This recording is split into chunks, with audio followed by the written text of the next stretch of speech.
This episode is brought to you by Shopify. Upgrade your business with Shopify, home of the #1 checkout on the planet. Shop Pay boosts conversions up to 50%, meaning fewer carts going abandoned and more sales going cha-ching. So if you're into growing your business, get a commerce platform that's ready to sell wherever your customers are. Visit shopify.com to upgrade your selling today.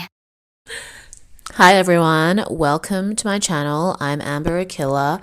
I exist on the internet. I'm a concept. I'm on TikTok at Amber Akilla. I have a podcast called Friend Crush with Amber Akilla, and I do a bunch of other things that you can follow me on Instagram for. Anyway, today's topic is hot girl habits.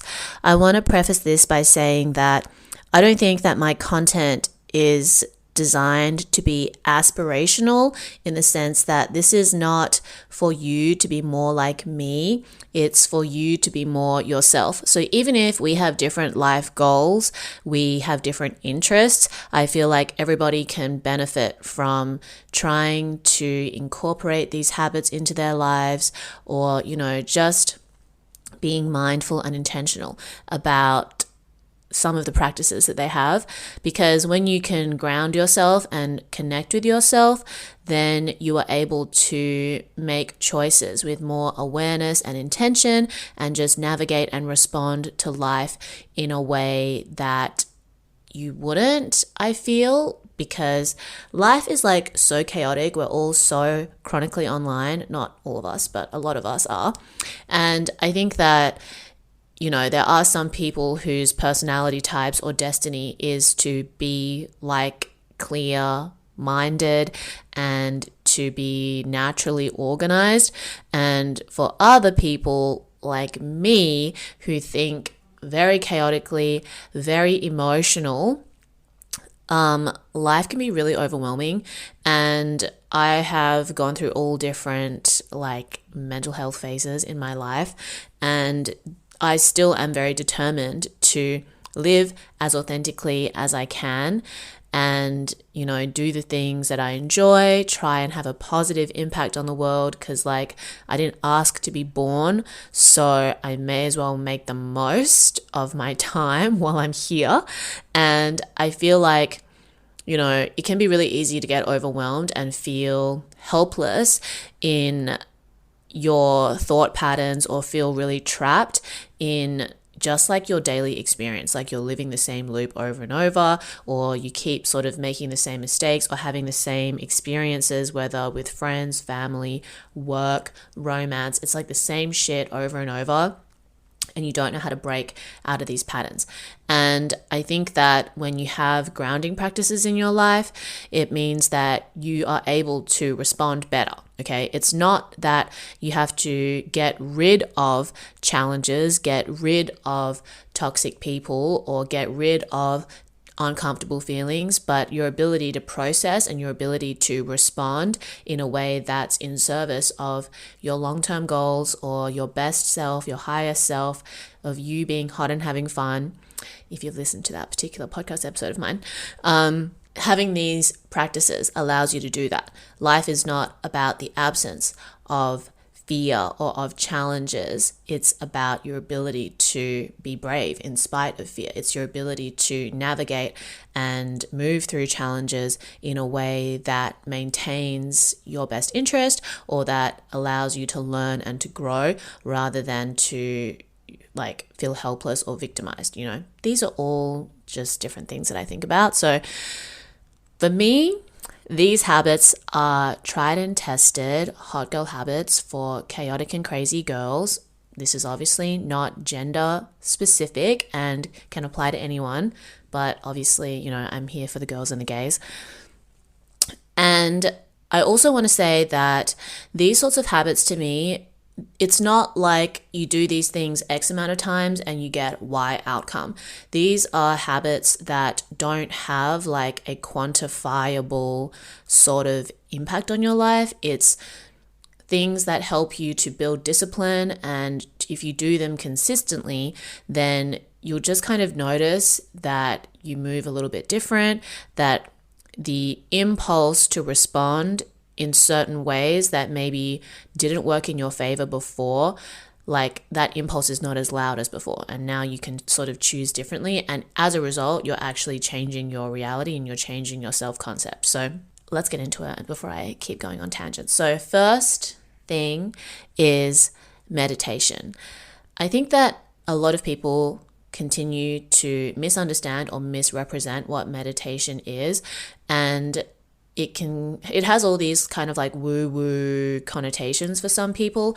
And I think the main feedback that I get when I talk about meditation is people think that meditation is about not thinking, but it is about the observation of thought, not the absence of thought, because to not think is to like not breathe. Okay. And so if you don't think, you're basically dead. If you don't breathe, you're dead. And being able to separate the thoughts and the thinker. Okay. Because you are actually not your thoughts. You are someone that is processing and observing thoughts and then choosing which thoughts you act upon, and then that creates your personality, your character, and your experience of the world. So meditation is a practice that allows you to create space between you and your thoughts so that you can observe multiple possible thoughts to attach to or act upon, and then choose with awareness and intention rather than just impulse. So there are so many different types of meditation, and I encourage people to try all different ones. Maybe you start with guided meditation, maybe you do like breath meditation, maybe you do like mantra meditations. There's so many different types, and I think part of the process of developing your meditation practice is to try different ones. Okay, so pick and explore whatever works for you. There are a lot of free guided meditations available on Spotify, on YouTube. You don't necessarily need an app. You don't even need anything, actually. You can just sit and close your eyes. The meditation that I do is I like look at the time. So say right now it's 11:24 p.m. And if I was going to do a meditation, usually I do them for about 20 minutes. I would say, okay, it's 11:24, so I'm going to finish my meditation at 11:44. And I close my eyes and I just observe my breath, or maybe I have a mantra or an affirmation. And then, every now and then I might just open my eyes, check the time. And if it's not 11:44 yet, I'll close my eyes and just keep observing the thoughts. So the practice of meditation is not about not thinking. It's not about a perfect practice. It's just about showing up. Okay. And I think about meditation the way that you can think about cleaning your room or cleaning your physical space. That's a material cleaning practice. Meditation is like a mental, spiritual cleaning practice. You don't clean your room once a year and you don't have to clean again. It's a practice. Okay. You don't meditate once a year and you don't have to meditate ever again. It's a practice.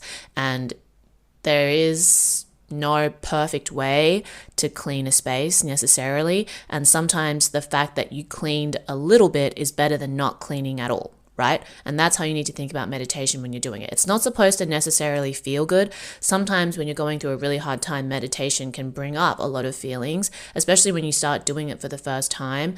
You basically kind of like unlock access to your subconscious in a way, which is another point, because breathing is a subconscious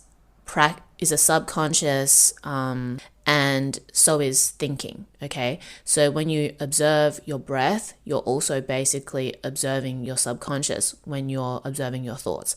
So I think especially when we start to become more self-aware or we start to try to connect with ourselves, it can be really overwhelming because there might be a lot of things that you've subconsciously been repressing emotionally or mentally, and it can kind of come up in your meditations. Okay, so don't be afraid. It's okay. It's better to lean in and breathe through it than to continuously run from it, because then you just accumulate more and more like junk or mess that you need to deal with. And that's the same as cleaning. The more you avoid cleaning, the more mess accumulates and the more you have to clean later on, versus if you just did it consistently, right? And this is advice I need to take for myself in the material and the mental world. So meditation, I personally recommend doing it as soon as you wake up. So maybe it's like you start with 5 minutes and you do that consistently for a few weeks, and then you can up it to 10 minutes, whatever works for you. Okay. Doing a little bit is better than doing none at all. And you know that it's a habit when you get to a point where not doing it almost feels uncomfortable. So that's the point that I'm at. Like, even if I'm in a super rush, I will still try to find a way to do a 20-minute morning meditation unless I maybe have a yoga class in the morning. And I think that the meditation is really helpful because it creates space between you and your phone. Okay, so that's the next thing. Hot girl habit number 2, digital distancing. We live in a digital world. I love the internet. I'm online, but I do try to be mindful of at least the time that I spend on the internet or the time that I get online. Okay, so there are very few things that are life and death when it comes to responding to messages, exceptions being particular types of work. And even then, I would suggest people who work in high pressure environments and have to be online all the time to find self-care and grounding practices. But I think that, habits like waking up in the morning and the first thing you look at being your phone, or the last thing you look at before you go to bed being your phone, can have like a really intense effect on your mind, at least for me personally. Like, when I was chronically online and I had no separation or no discipline around social media use, I would literally dream in the format of like Instagram grid or like TikTok FYP. So for me, I do the morning meditation at minimum, okay? And then I can go on social media. I don't have my phone in my room. I have an alarm clock if I need to wake up early, and then I make sure that I can hear my phone alarm outside if it's like really important for me to get up at a certain time and I need to get out of bed and turn the alarm off. And I don't have my phone in my room before I sleep, or I don't look at my phone in bed.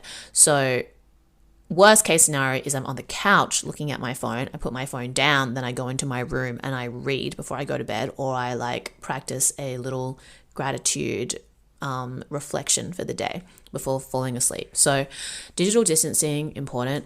When I was really going ham with the digital distancing, I deactivated my TikTok. I didn't have TikTok at the time. I deactivated my Instagram for like 2 months or something, 2-3 months. I've done that at multiple stages of my life, but I was off Instagram, off TikTok, and would just occasionally go on Pinterest and like look at pictures and sometimes scroll Twitter. And then I would have 1 day a week off of TikTok and Instagram. This is my current, actually no. Then I had 1 day a week off TikTok and Instagram. And then during the week, I wouldn't go on social media until like after 2 p.m. And then on the weekends, I would just have like, you can do whatever you want on the internet. And now, because I feel like my lifestyle is a little bit different and my work is a bit different, I have 1 day a week off of TikTok and Instagram, usually Monday. And obviously, occasionally I have to be flexible with this for work reasons sometimes, but I try to be more consistent than not. Like 9 Mondays out of 10, I have not on TikTok and Instagram. And then other days of the week, I just make sure I do the morning meditation before going online. And recently I've been feeling like I need to increase that space even more. But digital distancing important. And also like your digital diet is as important as your like physical food diet as well, because a lot of us are online a lot of the times and we are consumers of media and content, and little things like unfollowing or muting people that trigger any insecurities in you, especially when it comes to like public figures and celebrities. I feel like you don't really need to follow them if looking at their content makes you feel insecure. Like I wouldn't want someone to follow me if I made them feel insecure. Like I would hope that at minimum I would be entertaining, but not like toxic aspirational. You know what I mean? So I think, a lot of the times people just follow a bunch of accounts and they develop some kind of like weird mental obligation to certain people that they're not even close with or don't even personally know. And I would encourage you, especially if you're dealing with insecurities and like chronic comparing yourself with other people, to just do a serious social media cull, and to also like train your algorithms to feed you content that entertains you and like empowers you or makes you laugh. Okay. And like not in a toxic judgmental way, but in like a hee hee, oh my god, lol way. So yeah, I don't usually follow that many people that I don't personally know, or at least like don't mutually follow. So yeah, I'm like try to be mindful with the content that I consume and follow. Like even on my TikTok, I use dating as like a gateway to talk about self-empowerment content, but I don't really watch dating content because a lot of dating content is more about how to get a man, how to be desirable, etc. And like that's not really the nature of my content. It's more like how to get rid of a man if he's annoying you, how to get out of a relationship if you are crying and throwing up every day. It's not like dating in terms of like how to be in a relationship with another person. It's more about like how can you learn from your relationships with other people to better understand and develop your relationship with yourself. Anyway, so yeah, digital distancing, that's hot girl habit number 2. Hot girl habit number 3 is journaling slash thought dumping slash positive affirmations scripting. So in the mornings, my holy trinity of self-care grounding practices when I'm being very consistent is meditation, thought dumping slash journaling, positive affirmations, and a morning stretch. Okay, I was really consistent with this during the pandemic, and now that my life is a bit more chaotic, I'm not as consistent, but I'm reminding myself in the filming of this video to try to be more consistent. But when you're first like dealing with just kind of a desire to reorganize your brain, maybe get out of a flop era, I feel like thought dumping is really helpful. I talk about this in my training for a breakup episode of the podcast. And I think that journaling is such an underrated practice because it's free, basically. Like you don't have to really purchase anything. You can write on random pieces of paper if you want, and you don't need an expensive pen. You can just like take one from an office somewhere if you can't afford a pen. But it's a really radical practice because it's connecting with yourself. It's having a conversation with yourself in a way that's different to just thinking, and in a way that's different to talking to a therapist or talking to a friend. Sometimes we feel like we're processing things when we're sharing them with other people, but I feel like that's more like venting and soundboarding.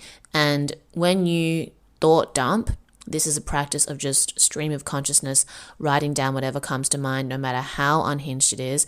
Even if you hesitate to write something down, that means you should write it down, okay?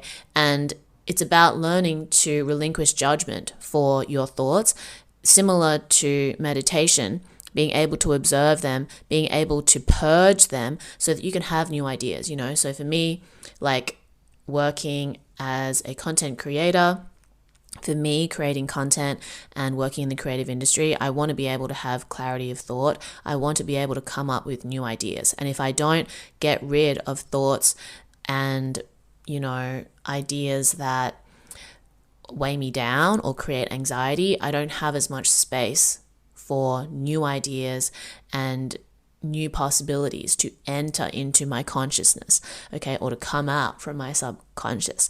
So I think of thought dumping as, you know, the cleaning practice or the demolition practice. If you're going through like a breakup, if you're dealing with like anxiety or conflict from friends, especially when I have like work stress, I just try to dump it out on the page. And then I start a new page and I do positive affirmations / scripting. So you can look up different types of scripts and affirmations online, and use that as a reference to write something that is relevant to you. I don't think that there is like a right way to script per se. It's whatever resonates with you because you're the one that has this, that's building this relationship with yourself. So write in the language that you understand, right? And I think that that's also something that I try to do through my content is using trying to communicate ideas that might usually seem really esoteric and not accessible in an accessible and contemporary way, using like contemporary language, you know, being hot and having fun, etc. So yeah, you can write in your positive affirmations like, I'm hot and having fun, I'm slaying every day, I'm a diva, I'm I don't know what other things people are saying these days. Write in a language that your subconscious, that your brain understands. And literally, like, the journal that I'm using right now is this cheap notebook. I have multiples of these. I've filled up multiple. I just started a new one.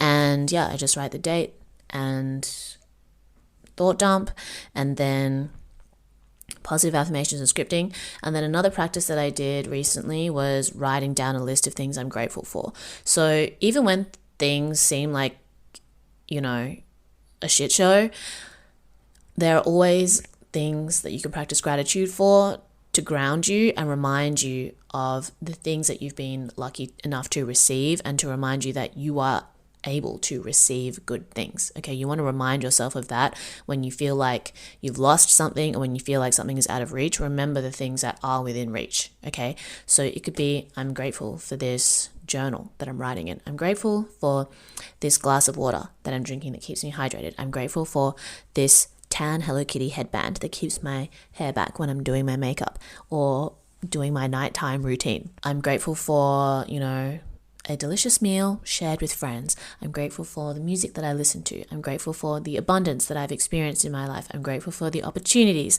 that people afford to me. I'm grateful for the compensation, the generous compensation I receive for my hard work and contribution. Like, things like that, I think, just help you to reconnect with the things in your life, and to also disconnect from the things that create like a weight in your mind, in your body, in your experience, So these are all things that we can take responsibility for, so that when we're navigating our relationships with other people, we can show up as like the most authentic and empowered version of ourselves, right? Okay, so we've covered meditation, we've covered digital distancing, we've covered journaling, and then a morning stretch. Okay, physical activity is a hot girl habit. And this is coming from someone who literally hated exercise when she was younger. I self-identified as a sloth.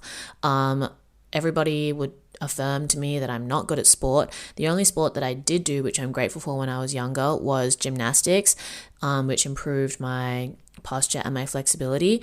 And yeah, I spent most of my life not being a very physically active person. I would have gotten straight A's in school if it wasn't for the C that I got for phys ed, because I would always skip class or say that I was on my period or never bring my uniform. And I think that it was only, I would say, in 2020 until now, so only the last 4 years of my life have I been consistently physically active, and it's been like part of my lifestyle, to the point where now people would say like, oh, like, you're so fit, or like, you exercise all the time. And that is not something that I ever identified with when I was younger. But I think the key to moving from a sloth-like self-identification to one where you can just have physical activity be part of your lifestyle is doing things that you enjoy. Okay, so when I was younger, I think that my understanding of exercise was very heavily tied to toxic diet culture and losing weight. Exercise was never like something that was considered fun. It was considered like a chore that you did to be skinny. Okay, and like the motivation to be skinny is like not really enough for me to engage in exercise on a regular basis. And I think, I also have like small frame privilege as an Asian woman, but it's still important to like be physically active even if you don't want to be skinny, because it's very beneficial to your mental and spiritual health. And I think that when I framed it that way, it made it much easier for me to make a commitment. So just find some kind of commitment to yourself, like to mentally frame the importance of physical activity to your lifestyle, and then run with it. Okay, so for me, being mentally stable is really important to me, because I want to be able to have a positive contribution to the world around me. I want to show up authentically in my relationships and in my work and online. So physical activity helps me do that, because it's great for stress relief. It releases endorphins. And then a side effect is that you look good also, because you feel good. So I think, typically my idea of physical activity was like going to the gym, CrossFit, running. Like none of those activities appeal to me at all. But when I just did things that I enjoyed, like dance classes, pole dance, yoga, Pilates, I'm still on the fence about Pilates, but doing things that I enjoy, and also starting like from doing things that are free, hot girl walks, that's free, YouTube Pilates, YouTube yoga, YouTube dance videos. There's so many different types of YouTube workouts, but all of those sorts of things are free. So then you also understand that like your ability to incorporate physical activity into your life doesn't have to be one that you spend money on. And if you want to invest in it, once you become more consistent with being self-motivated, then that's something that you can do. And like now I spend probably more money on going to pole dance classes than I do like any other part of my life. But it makes me happy. It makes me feel good. And I think that, the benefits of me being able to go consistently cannot be quantified. So I'm very grateful for those activities that I participate in that allow me to move my body, because you're a person, like you're a mammal, animal, Homo sapien, and we have evolved to be active, and I think that our modern lifestyle is what makes us sedentary a lot of the time, like people having to sit in an office, working in cities, finding time to really engage with your body and just release pent-up energy that's not being used or applied effectively, because a lot of modern life is just so convenient. It doesn't require us to go out and like hunt for food or anything. So I think that a lot of the times we just have excess energy that needs to be expressed. And I think for women especially, doing things like dance really helps you to engage with your body and your femininity and your sexuality in a way that doesn't rely on men to be witness to that. So when I do pole dance, I guess like traditional connotations of pole dance are like strip clubs, dancing for men. But when you do pole dance class, you're in a room with a bunch of women. Everyone's there to learn and have a good time. It's such a supportive environment because we all know what it's like to start with pole dance, and you don't always get moves on the first go. Everyone's body is different, but we're just there to have a good time. And, you develop your strength, your flexibility, and your confidence from that kind of practice. So I hope that everyone can find some sort of activity that can allow them to develop those things and connect to those parts of themselves. That practice might be different for everyone. For some people it might be ballet, for some people it might be a combat sport, it might be martial arts, it might be hot girl walks, it might be, dancing by yourself in your room. All of those things just help you to stay active.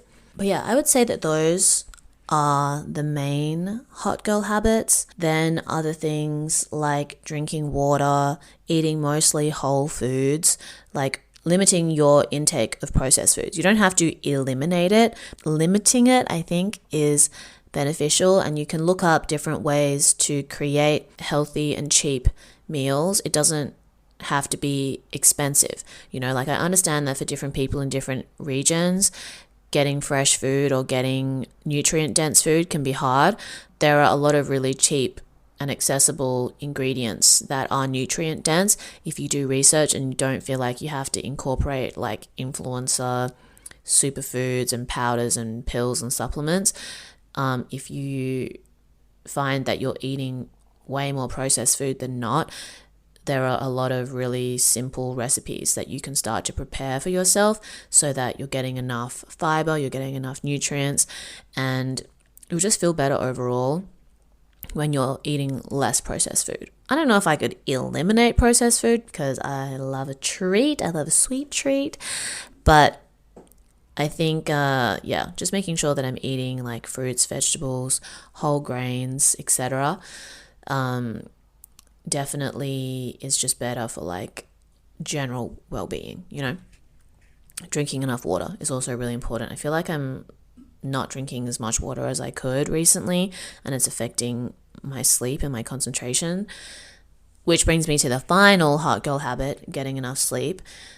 This is the hardest one for me because my lifestyle is not really conducive to early nights and early mornings, which is something I want to be able to maybe adjust moving forward. But yeah, sleep is like really important. Getting enough sleep, getting good quality sleep, having good sleep hygiene, which includes not being on your phone before you go to sleep and not being on your phone the first thing when you wake up, and trying to have like a clean, peaceful bedroom is really important for your health, because when you're sleeping, that's when your body is healing, and also when your subconscious is like turning over your experience of life and of the day and preparing you for the next day. So especially as you get older, like past your late 20s, I would say that a lack of sleep can have a really big effect on your concentration and on your mood and on your hormones as well. So yeah, the final hot girl habit is getting enough sleep. I'm not like a 5-star hot girl because my sleep schedule is not so great, but at least I know which area I'm lacking in, so I can be more intentional around it when my schedule allows me to. So yeah, hot girl habits for crazy girls. I feel like if you can incorporate these things into your life, even in just small ways, you will benefit. It's not like, your life is going to change overnight, but I think it will just help you get more clarity in terms of how you process your thoughts, how you process your emotions, which then determines what steps and actions you take. So stay hot and having fun. Let me know what you thought of this video. Follow me on Instagram, TikTok, Spotify, SoundCloud. Subscribe to my YouTube. Let me know if you have incorporated any of these habits into your life. I'll also listen to my podcast, Friend Crush with Amber Akilla. Let me know if you've incorporated any of these habits into your life, the impacts, if you have any questions, if you have any topic suggestions. Yeah, stay hot and having fun. Drink lots of water. Tell your friends and family that you love them. Go be a better person. Love you lots. And I'll speak to you soon.